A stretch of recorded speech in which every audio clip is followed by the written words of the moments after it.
সাইয়্যিদাতু নিসাই আহলিল জান্নাহ, জান্নাতের সকল মহিলাদের সরদারিনী, নবীজির কলিজার টুকরা মেয়ে খাতুনে জান্নাত ফাতেমা রাদিয়াল্লাহু তাআলা আনহা, ঠিক না? বিবাহ হয়েছে আলী রাদিয়াল্লাহু তাআলা আনহুর সাথে। নবীজি মসজিদে নববীতে এলান দিলেন, ও সাহাবীরা শোনো, আমার ফাতেমাকে আমি বিয়ে দেব। ফাতেমার বয়স হয়েছে বিয়ে দেব এলান করে দিলেন। নবীজি এলান করে দেওয়া পরপরই সাহাবায়ে কেরামের ভিতরে অনেকের বিয়ে করার স্বাদ জাগলো। নবীজির মেয়ে জানতেন মেন জান্নাতের সকল মহিলাদের সরদারিনী, এত দামি আমার নবীর কলিজা টুকরা মেয়ে খাতুনে জান্নাত ফাতেমাকে কে না বিয়ে করতে চায়? বড় বড় জমিদারের সন্তানরাও বিয়ের প্রস্তাব দিল, শিল্পপতির পোলাপানরাও প্রস্তাব দিয়ে বসলো, সম্পদের অভাব নাই কোন কোন সাহাবীর, তারাও প্রস্তাব দিল, চেহারাটা প্রিন্সের মতো এমন অনেকেই প্রস্তাব দিল, রাজা বাদশার ছেলেরাও প্রস্তাব দেয়। নবী কারো প্রস্তাব রাখেন না, নবীজি কারো প্রস্তাব রাখেন না। দিন যায় রাত যায়, নবীজি প্রস্তাব দিয়া রাখলেন, কিন্তু নবী কারো প্রস্তাব গ্রহণ করেন না। ফাতেমার স্বামী কে হবে কেউ জানে না। এই অবস্থায় আবু বকর সিদ্দিক, এই অবস্থায় ওসমান গনি, আল্লাহর নবীর সাহাবী হযরত আলী রাদিয়াল্লাহু তাআলা আনহু, তিনি নবীজির চাচাতো ভাই, আল্লাহর নবীর আপন চাচাতো ভাই আলী, কিন্তু বয়স অনেক কম। নবীজি তারেন ছোট্ট কাল থেকেই নবী নিজে ফালছেন। চাচাতো ভাই আলী কার ছেলে? আবু তালিবের। কার ছেলে? আর নবীরে ফালছেন কেডায়? আবু তালিবে। নবীজির ফালছেন নবীর চাচা আবু তালিবে। আবু তালিব নবীরে ফালছেন শিশুকালে। আর আবু তালিবের পরে আল্লাহ রাসূল সাল্লাল্লাহু আলাইহি ওয়াসাল্লাম ওই আবু তালিবের ছেলে হযরত আলী, ইনাকে নবী ফালছেন একবার ছোট্ট থেকে। নবী ঘরে রাখেন, নবী ঘরে খাওয়ান, যা লাগে নবী তাই দেন, পোশাক লাগে নবী পোশাক দেন, এইভাবে নবীজি বড় করছেন। এই আলী যখন পূর্ণ যুবক, সবাই তো বিয়ের প্রস্তাব দেয়, কিন্তু নবী তো কারো প্রস্তাব রাখেন না। ওসমান গনি আলীকে দেয়, আলী রে, আমাদের মন বলে তুমি যদি বিয়ের প্রস্তাব দাও তাহলে মনে হয় নবী কবুল করবে, মনে হয় তুমি কবুল করবে। এবার বুঝছেন ঘটনা, বুঝছেন? অনেকে মনে করতেছেন, হুজুর আপনি কইলেন চাচাতো ভাই রাসূলের, আবার শাস্তো ভাইয়ের কাছে মেয়ে বিয়া দিলাইতেছেন, অসুবিধা আছে? সামাজিক ভাবে আমাদের কাছে অসুবিধা আছে না? আপন শাস্তো ভাই বিয়া দিতেছেন মেয়েরে, তার মানে আলী রাদিয়াল্লাহু তাআলা সম্পর্কে ফাতেমা বাতিজি সম্পর্কে কি শরীয়ত বুঝেন। এবার শরীয়ত বলে এজন্যই চাচার সাথেও বাতিজির, আপন চাচা ছাড়া শাস্তলি চাচার সাথেও বাতিজির দেখা করা হারাম। এখানে জায়েজ আছে, বিয়া শাদী জায়েজ। আলী তো রাসূলের আপন ভাই না, আলী রাসূলের কি না? আপন ভাই না। আপন ভাই যদি হইতেন তাহলে ফাতেমার আপন চাচা হইতেন, কিন্তু আলী নবীজির চাচাতো ভাই, তিনি তো ওই আপন ভাই না, ওই অবস্থায় চাস্তলি ভাই তো। এজন্যই চাস্তলি চাচার সাথে ভাতিজির পর্দা করা ফরজ, চাস্তলি মামার সাথে বাগ্নির পর্দা করা ফরজ। শরীয়তে গ্রামের সম্পর্কের দাদা, গ্রামের সম্পর্কের নানা, এদের সাথে নাতিনের পর্দা করা ফরজ ফরজ ফরজ। কোন সুযোগ নাই আমার বাতিজি লাগে, নট এলাও। আপন বাতিজি ছাড়া নট এলাও। আমার নাতিন লাগে, নট এলাও। ভালো করে বুঝছেন, ফরদার ওয়াজ করণই লাগবে আমার। মানবেন কি না মানবেন সেটা আপনাদের ইচ্ছা। শরীয়তের বিধান, গ্রামের সম্পর্কের চাচা, গ্রামের সম্পর্কের মামা, গ্রামের সম্পর্কের দাদা, গ্রামের সম্পর্কের দাদি, গ্রামের সম্পর্কের নানা নানি, সবার সাথে পর্দা করা ফরজ। কারণ তারারে বিয়া করা যায়, কারণ তাদেরকে কি করা যায়? বিয়া করা যায়। এজন্য আল্লাহ রাসূল বিয়া দিতেছেন নবীজির মেয়েরে। কার কাছে? নবীজির চাচাতো ভাই আলীর কাছে। আলী রাদিয়াল্লাহু তাআলা আনহুকে হযরত ওসমান গনি বলতেছেন, আলী যাও, তুমি যাও। মনে হয় নবীজির বাপ শব্দ দেখে মনে হইতেছে কত প্রস্তাব যে আইলো, নবী কেউর প্রস্তাবই নেয় না। আসলে নবীজি মনের ভিতরে কারে বসায় রাখছে আমরাও বুঝতেছি না। তুমি আলীকে একটা বিয়ার প্রস্তাব দিয়া দেখো, মনে হয় তোমারে নবী কবুল করে নেব। হযরত আলী কয়, আমারে মায়ের খাওয়ানোর বাও ফালাইতেছ, আমার ঘর নাই, বাড়ি নাই, তুষক নাই, কিছু নাই, খাই নবীর ঘর, 2 টাকা নিয়ে যদি আত খরচ নেই ইডো নবীর কাছ থেকে নেই, ঘুমাই নবীর ঘর, খাই নবীর ঘর, বিয়া দেওয়ার সাহস এটা আমার নাই, বিয়া করার সাহস আমার নাই, বিয়া প্রস্তাব দেওয়া সম্ভব না। উসমান গনি রাদিয়াল্লাহু তাআলা আনহু বলে, আলী রে যা, আমার মন বলে তুমি যদি প্রস্তাব দাও তাহলে নবী কবুল করবে। বারবার বোঝানোর পর আলীর মনে একটু সাহস জাগলো। উসমান কয়, আলী যা না যা। কয় যদি নবী রাগ করে অথবা মারে? কয় না, আমার মন বলে মারবে না, যদি কিছু কয় আমরা দাঁড়ো আছি, আমরা একটু ট্যাকেল দিব, পুষ দিব, সাহস হারাবি না, যা। নবীজির কাছে আলী সাহস কইরা কইরা একটু যায়, নবীজির কাছে যায় বলতেছি, ইয়া রাসূলুল্লাহ, আল্লাহ নবীর কাছে আর 2-1 মানুষ আছে, নবী কথা বলেন। আলী যে বলতেছি, ইয়া রাসূলুল্লাহ একটা কথা বলবো। নবীজি মুখ ফিরা চায়, কয় কি কথা কও? কথা না কই আলী দিছে দৌড়। কি কথা খালি নবী মুখ ফিরে কইছে, আলী দিছে দৌড়। আল্লাহ রাসূলকে কি ব্যাপার? আলী কইলো একটা কথা, না কইই দিছে মসজিদ থেকে দৌড়। গেছেন গা পয়লা দিন। উসমান গনিয়ারা বাহিরে দাঁড়ানো। উসমান কয়, আলী কইছনি? কইছিনি, বাচ্চা যাইছে এটা কও। কয় বেটা একটু সাহস করে কো না, একটু সাহস কর, সাহস কইরা দেখ না, ওই তো পারে। কয় আর আমার বইল না। দ্বিতীয় দিন আবার ফুসলায়া আলীকে আবার পাঠাইছে। আবারও আলী গেছে মায়ার নবীকে যায়, কয় ইয়া রাসূলুল্লাহ, ওগো নবীজি একটা কথা বলবো। নবী কয় কি? দিছে দৌড়। আল্লাহ নবী চাইলেই আর কথা নাই, দৌড়। নবীজি কয় ব্যাপারটা কি? আলী এমন করে কেন? আচ্ছা দেখি।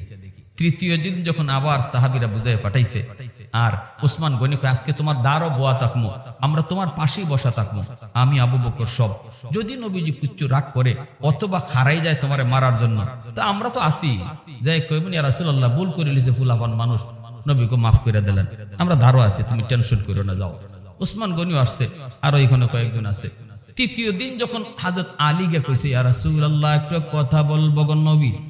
আল্লাহ নবী আর মুখটা না ফিরাইয়া আগে আলীর হাত ধরছে, থাবা দিয়া। কি ধরছে? হাতটা ধরছেন। দইরা নবীজি কয় কি? এই যে চাইছে, তখনই হযরত আলী কয়, ইয়া রাসূলুল্লাহ আমাকে হাতটা একটু ছাড়ে। নবীকে হাত ছাড়াছাড়ি দেয়। আজকে 2 দিন দৌড় দিয়ে গেছো, আজকে কয়ে যেতে হইব, কি কথা কও? এখন তো আর না কইয়া উপায়। আল্লাহ নবী কয়, আলী একটু কও কি কথা?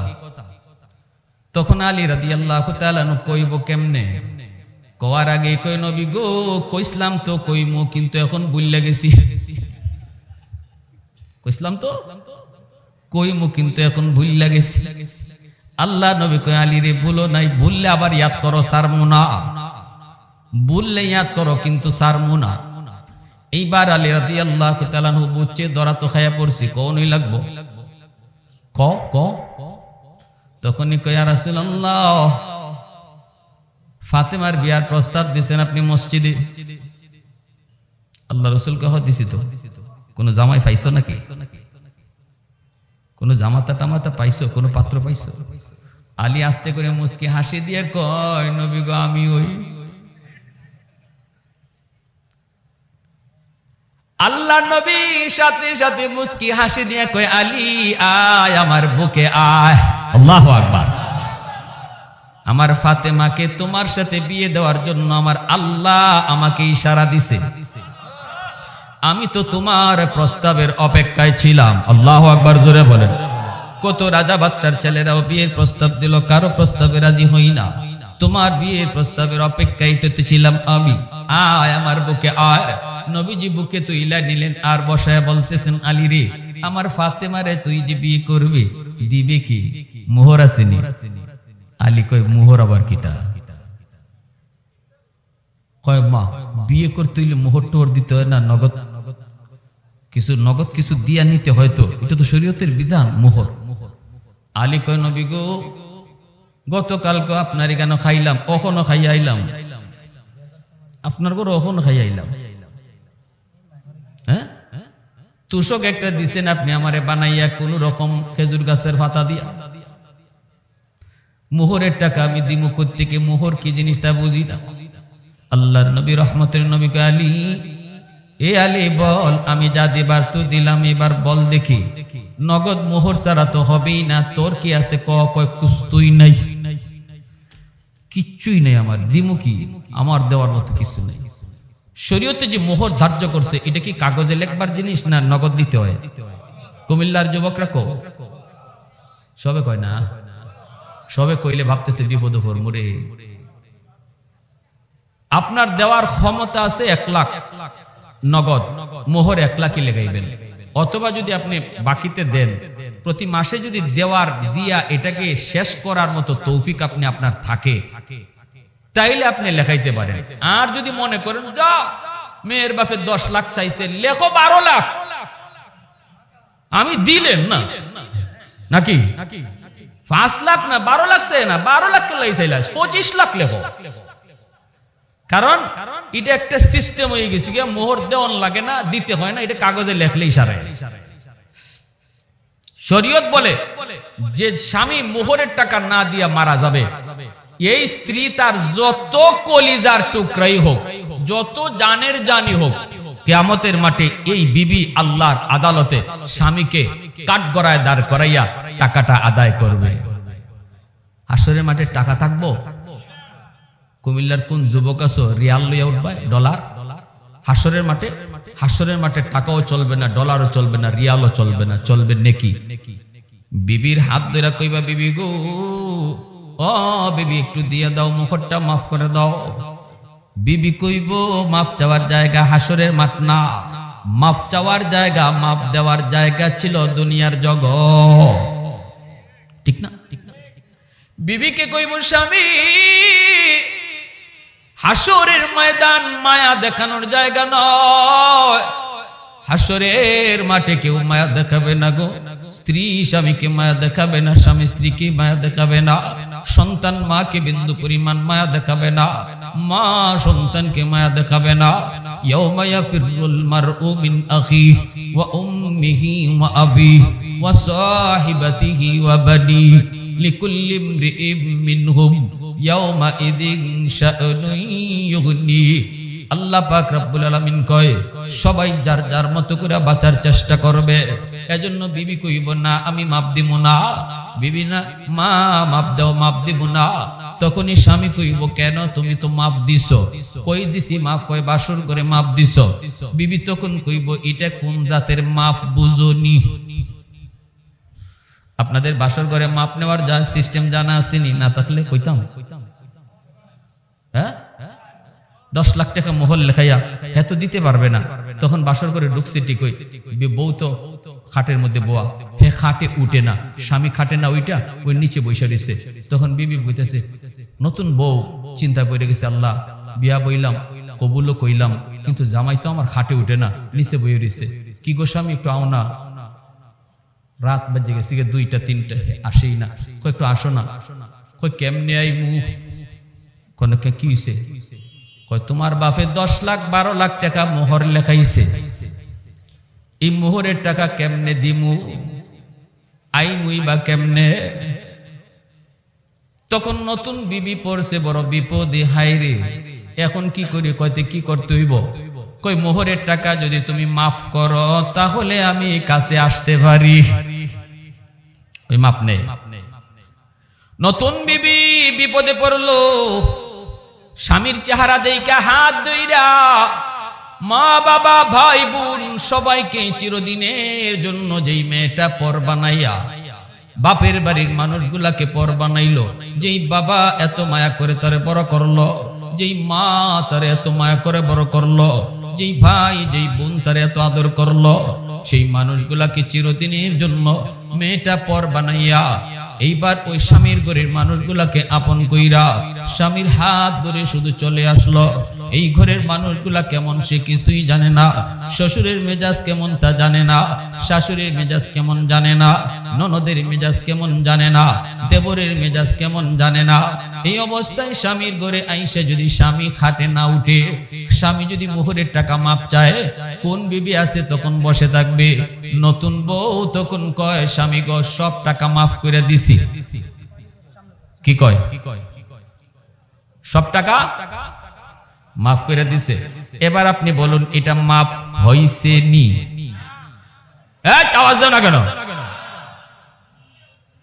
বিপদে ফালাইয়া মাইনকা চিফা, বুঝেননি? মাইনকা চিফা কুমিল্লা ভাষায় কি কয়? সিলেটি সব কথা তো কইতেছি না, কইলে তো উঠে দৌড় দিবেন।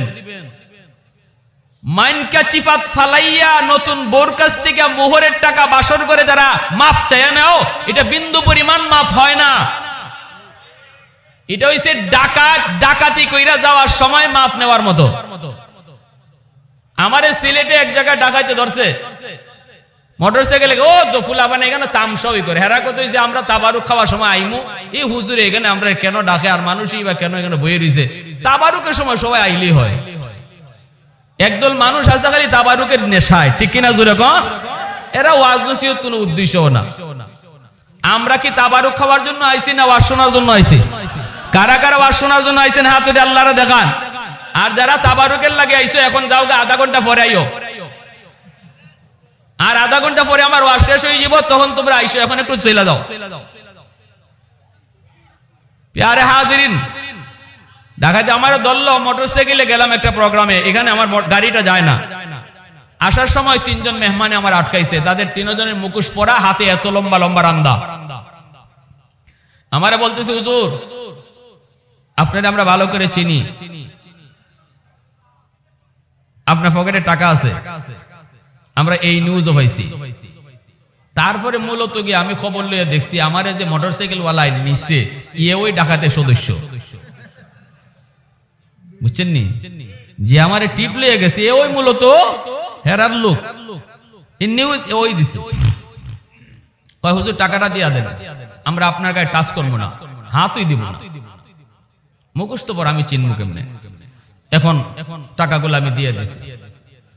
দেওয়ার পরে লিডার যে হ্যাঁ বলতেছে আমার, হুজুর বদুয়া দিয়েন না।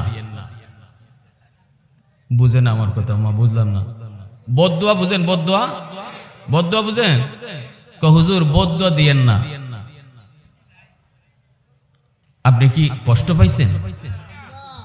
আমারে কইতেছে ডাকাইতে, আপনি কষ্ট পাইছেন? আমি না না না, কিসের কষ্ট? হুজুর কষ্ট নিয়েন না, আমার টাকাটা খুব দরকার। হে যে আমারে কইলো আপনি কি কষ্ট পাইছেন? আর আমি যে কইলাম না না না, আমি একটু মুস্কি হাসি দিয়ে কইলাম না কষ্ট না, যাও। রাত বাজে 2টা, আমারে হাওরে একা ফালাইয়া টাকা নিয়ে মোটরসাইকেল সহ চলে যেতেছে। আর এই অবস্থায় আমি যে তার হাসি দিয়ে কইছি না না কোনো কষ্ট নাই, মাফ করে দিছি। এটা কি মাফ হইছে?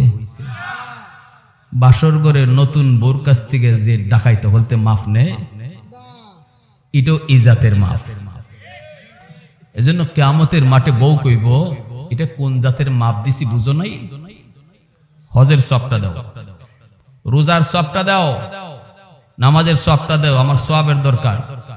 জামাই স্বামী কইব বৎসরে বৎসরে নতুন কাপড় দিলাম, ঈদে ঈদে অলংকার কিনে দিলাম, কলিজা বাঙ্গা খাওয়াইলাম, হ্যাঁ এরপরে তুমি আমার আটকাই দিবা? কোনো মায়া নাই হাসরের মাঠে কোনো। এজন্য আমার ভাইরা বন্ধুরা বলতেছিলাম, যুবক ও আল্লাহর গোলাম একটু মন দিয়ে শুনো বাইরে। এজন্য বলি মোহরের টাকা পরিশোধ করতে হবে, মোহরের টাকা পরিশোধ করতে হবে। কোন ঘটনায় ছিলাম? ফাতেমা রাদিয়াল্লাহু। তো আলী রাদিয়াল্লাহু তাআলা আনহুকে আল্লাহ নবীকে আলীর এই মোহরের টাকা দিবাইনি। কই নবী গো মোহরের তো দেওয়ার মতো কিছুই নাই, নগদ তো দেওয়ার মতো কিছুই নাই। আল্লাহর নবী বলে আলী যাও আছে কি তোমার একটু কও না। আলী বলে একটা তলোয়ার আছে, নবীজি কই যাও তলোয়ারটা বাজারে বিক্রি করো, বিক্রি কইরা যে টাকা পাও এই টাকাটাই নগদ মোহর হিসেবে দিয়া দিবা। আরেকটা ঢাল আছে, এই ঢাল আর তলোয়ার বাজারে বিক্রি করো, যা পাইবা তাই মোহর হবে। শরীয়তের বিধান নগদ মোহর দিয়ে বিবিকে বিয়ে করতে হয়। এই কথা বইলা আলী রাদিয়াল্লাহু তাআলা আনহুকে আল্লাহর নবী পাঠায়া দিয়েছেন। আলীর মনের ভিতরে বড় আনন্দ তো হওয়ার কথাই, বিয়েটা করতেছে কারে? রহমতের নবীর মেয়েরে। কারে বিয়ে করতেছে? যিনি জান্নাতের সকল মহিলাদের সরদার। আর জোরে কন্যা, উলফত মে তেরি ওয়াইসি নে দান কো তোরা, उल्फत में तेरी वैसी ने दंदान को तूरा, बो बकर उमर नक्श कदम तेरा न छुरा, बो बकर उमर नक्श कदम तेरा न छुरा, आयो शाक नबी वाके असरार मदीना, सुल्तान का सुल्तान है सुल्तान मदीना, सरकार का सरकार है सरकार मदीना, गुलजार का गुलजार है गुलजार मदीना। मोहब्बतेर साथे कोन आल्लाहु আকবার। আমার ভাইরা বন্ধুরা, আলী রাদিয়াল্লাহু তাআলা আনহু তিনি বের হয়েছেন, বাজারে নিয়ে বিক্রি করবেন। রাস্তায় তো দাঁড়ায় রয়েছেন উসমান কয় আলী কই যাও, আলী কই যাও? হযরত আলী কয় আমারে তো নবীর কাছে থুইয়া তোমরা তো দৌড় দিয়ে বের হইয়া আইছো। নবী যখন আমার হাত ধরছে আমি তো পিছনে তাকায় দেখি তোমরা কেউ মসজিদে নাই। গেছো তো আমারে বুঝাই শুনায় লইয়া। আল্লাহ নবী যখন হাত ধরে আটকাইছে আমি তো চাইলাম দেখি উসমানও নাই, আবু বকরও নাই। তো কি হইছে? আলী কোনা ঘটনা কিতা হইছে নি? আলী মুস্কি হাইসা কয় 100 সুবহানাল্লাহ জোরে কয়। এ আলী তাহলে কই যাও? আলী কয় মোহর দেওয়া লাগবে তো, নাই তো কিছুই। এই ঢাল আর তলোয়ার নিয়ে বাজারে যাই বিক্রি করব, বিক্রির টাকা দিয়া মোহর আদায় করব। উসমান গনি তিনি তো হলেন মদিনার অনেক ধনী সাহাবী, ইনিও তো নবীর জামাতা। উসমান গনির ঘরেও নবী তার 2 মেয়েকে বিয়ে দিয়েছেন। উসমান গনি হলেন নবীর মেয়ের জামাই, ঠিক না? উসমান গনি তিনি তো ধনী, তিনি কইতেছে আলী একটু সময় দে বেটা, যাইস না, 2 দিন পরে বাইরে হইবি। এখনই যদি টাইম না দেতে দিবে কোন সময়? তো ভাই আমার সময় নাই ভাই, এটা বিক্রি কইরা তাড়াতাড়ি টাকা নিয়ে আসি। উসমান কয় আমার কাছে বিক্রি করো। আল্লাহু আকবার। ঢাল তলোয়ার উসমান নিজে কিনে নিলেন। কিনা এইবার আলীকে বলতেছেন যা আলী এই টাকা নিয়ে মোহর দে। হযরত আলী রাদিয়াল্লাহু তাআলা আনহু তিনি যা এই টাকা দিয়ে মোহর দিয়ে বিয়ে করলেন। আর উসমান গনি ওই ঢাল আর তলোয়ারটা আলীর বিয়াতে আলীকে গিফট করলেন। आवाज दीबेन आरो जोरे, आरो जोरे। उस्मान तेरा नाम से इस्लाम रहेगा, उस्मान तेरा नाम से इस्लाम रहेगा, दुनिया की सखावत में तेरा नाम रहेगा, दुनिया की सखावत में तेरा नाम रहेगा, हैदार तेरा नाम से इस्लाम रहेगा, दुनिया की शजाअत में तेरा नाम रहेगा, दुनिया की शजाअत में तेरा नाम रहेगा। मोहब्बतेर आवाज दिया कोन अल्लाहु আকবার। आरो जोरे अल्लाहु আকবার। भाईरा बंधुरा এই যে দেখেন আমার ভাইরা, আলী রাদিয়াল্লাহু তাআলা আনহুর কাছ থেকে নবীজি নগদ মোহর নিলেন। এই মোহরটা হলো নারীদের অধিকার। কিয়ামতের মাঠে বহু স্বামী আল্লাহর আদালতে মোহর না দিয়া মারা যাওয়ার কারণে আল্লাহর আদালতে বিবির মামলায় ধরা খাবে। এজন্য সাবধান যুবক, বিয়া করার প্রস্তুতি নিছো, সাফ সাফ এই কথা বলবা যে আমার সাধ্য আছে 2 লাখ দেওয়ার, আমি 5 লাখ পারবো না। 2 লাখ টাকা লেখেন, 1 লাখ টাকা এখন নগদ দিমু, আর 1 লাখ টাকা আমি মাসের মাস 500 করে, 1000 করে, 2000 করে, 5000 করে আমি মাসের মাস দিমু, দিয়া এটা পরিশোধ করবো। দেওয়ার নিয়ত কইরা লেখাইতে হবে, ঠিক কি না? প্রতি মাসে নির্ধারিত দিয়া দেখাইতে হবে।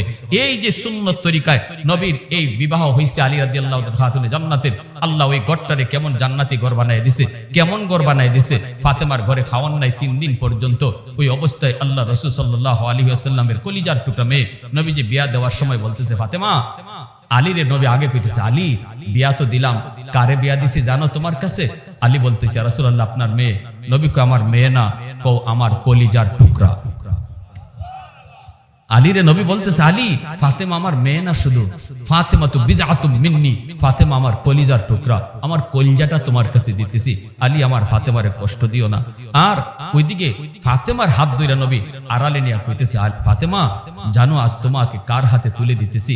ফাতেমা সে হলো হায়দার, সে হলো এমন এক মহাবীর যার মর্যাদা আল্লাহর কাছে এত বেশি। আর আমি বলতেছি, এই আলীর পায়ের তলেই তোমার জান্নাত। আল্লাহু আকবার। দুইজনকে দুই কথা কইয়া নবীজি মিলাইয়া দিলেন। অভাবের সংসার, এরপরও বুক ভরা ভালোবাসা। খাতুনে জান্নাত ফাতেমা রাদিয়াল্লাহু তাআলা আনহা বলে, 3 দিন 4 দিন করলে চলে গেল, আমি শারীরিক কষ্ট পেতাম, মনের দিক দিয়ে কষ্ট না, কারণ আমার স্বামীর বুক ভরা ভালোবাসা ছিল। আমার ঘরটা ভালোবাসায় ভরপুর ছিল। যেই ঘরে টাকা আছে, পয়সা আছে, ভালোবাসা নাই, এই ঘরটা দুনিয়াতেই জাহান্নামের টুকরা। আর যেই ঘরে টাকা পয়সা কম কিন্তু মহব্বত ভরা ভালোবাসা, এটাই দুনিয়াতে জান্নাতের টুকরা। ঠিক কিনা জোরে বলেন? বিয়ে দিলাম মেয়েটাকে কুটিপুতির পুলার কাছে, রাত কয়টা বাজে ঘরে ফিরে আমি জানি না, পার্টি কইরা এমনে গার্লফ্রেন্ড ওই ফ্রেন্ড হলদের সাথে রাত কাটাইয়া মদ খাইয়া ঘরে ঢুকবো। আমার মেয়েটা এই সারা রাত তার জন্য অপেক্ষা করব, হায় রে আমার কখন স্বামী আসবে। বাবা তো বিয়া দিছে কুটিপুতি পুলার কাছে, গাড়ি আছে, বাড়ি আছে, কিন্তু এই ছেলে রাত কয়টা বাজে ঘরে আয় এই খবর তো নাই। এই অবস্থায় রাত 2টা বাজে ঘরে ঢুকলো মদ খাইয়া, মেয়েটা অপেক্ষা করে ঘরে নিল, নিয়া যখন তারে নিয়ে একটু বিছানায় যাবে না, সে তখন মদ খাইয়া আবুল তাবুল কথা কয়, তুই তুকার করে তার সাথে বাজে ব্যবহার করে ওখানে পয়রা থাকে। আপনার মেয়েটা চোখের পানি ঝরায় ঝরায় জমিনের পানি মাটি ভিজায়।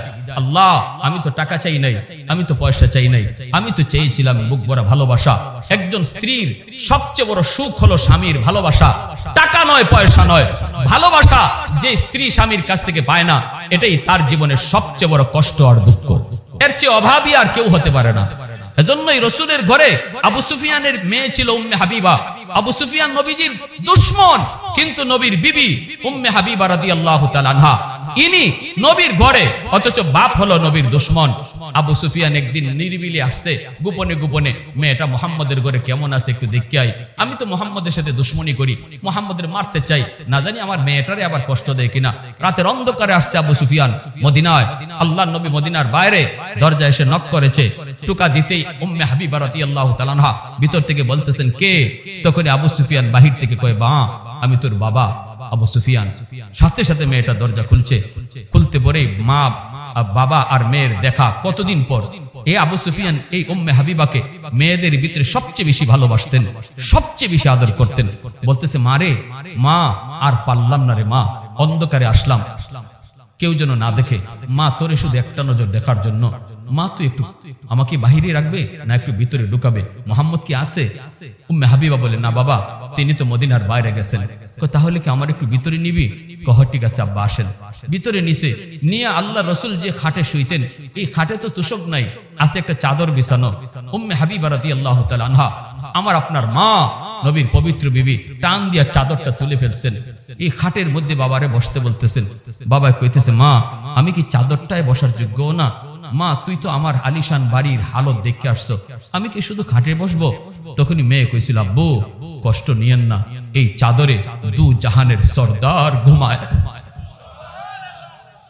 এই চাদরে দু জাহানের সর্দার ঘুমায়, এই চাদরে রহমাতুল লিল আলামিন ঘুমায়, এই চাদরে আমি আর কাউকে বসতেই দিতে পারি না। বাবাকে এখানে বসতে দিছে। আমার ভাইরা, এরপরে আবু সুফিয়ান উম্মে হাবিবা কইছে, মা শোনো মা, তুমি কি মুহাম্মদের ঘরে সুখে আছো? উম্মে হাবিবা কইছিল, বাবা পৃথিবীতে কোন স্ত্রী যদি তার স্বামীর ঘরে সুখে থাকে, তাহলে মনে রাখো সেই মেয়েটা হলো তোমার মেয়ে। আল্লাহু আকবার জোরে বলেন। আবু সুফিয়ান খুশি হয়ে গেছে। আমি তো ভাবছিলাম মোহাম্মদের ঘরে তুমি কষ্টে আছো, মারে আমি খুশি, বলিস মোহাম্মদকে আমি আসছিলাম, এই বলে চলে গেছে। নবী মদিনায় ঢুকি খবর পাইলেছেন, নবী কই উম্মে হাবিবা, মোহাম্মদ তোমার বাবারে তুমি মেহমানদারি করলা না? বলে আব্বা তো অমুসলিম, যদি আপনি কষ্ট পান এর জন্য রাখি নাই, রসুলকে ভুল করেছো, তিনি অমুসলিম হলেও তিনি তোমার মেহমান, আমার মেহমান, তারে রাখলা না কেন? নবী রাগ করছেন। উম্মে হাবিবা পায়ে পড়ে গেছেন নবীজির, ইয়া রাসূলুল্লাহ মাফ করেন। তখনই হাত উঠেছে, নবী গো আমি একটু দোয়া করি, আপনি আমিন কইেন। রাসূল কই ঠিক আছে দোয়া করো। উম্মে হাবিবা হাত উঠে আল্লাহ আমার আব্বারে তুমি হেদায়েত দান করো, আমার স্বামীর সাহাবী বানায়া দাও। আর রাসূলে আমিনও কইলিছেন, সাথে সাথে আল্লাহ কবুলও করে ফেলছে। এই মক্কা বিজয়ের সময় আবু সুফিয়ান কালেমা পড়ে মুসলমান হয়ে যায়। প্যারে হাজিরিন, এজন্য আর লম্বা কথা না, হযরত বসাক আপনাদের সামনে কিছু কথা বলবেন, বইলে শেষ দিবেন। এজন্য ওই ঘরটাও আল্লাহ পাক রব্বুল আলামিন জান্নাতি ঘর বানিয়ে দিয়েছে। এজন্য আমি আমার মা বোনদেরকে বলবো, সব সময় বাবার কাছে যতদিন আছেন ততদিন পর্দা মান্না চলেন। ঘরের পর্দা বাহিরের পর্দা, দুইটা পর্দা। স্বামীর ঘরে যান তখনও ঘরের পর্দা বাহিরের পর্দা, দুই পর্দা মানেন। আর দুজনে মিললে আল্লাহকে, আল্লাহর বন্দেগী করেন। আল্লাহ ঘরটাকে আলী আর ফাতেমার মতো দুনিয়াতে জান্নাতি ঘর বানায় দেন। হাসান হুসাইনের মতো সন্তান আল্লাহ দান করবে। আল্লাহ আমাদের সবাইকে বুঝার, সে অনুযায়ী আমল করার তৌফিক আল্লাহ দান করুন। সবাই বলে আমিন।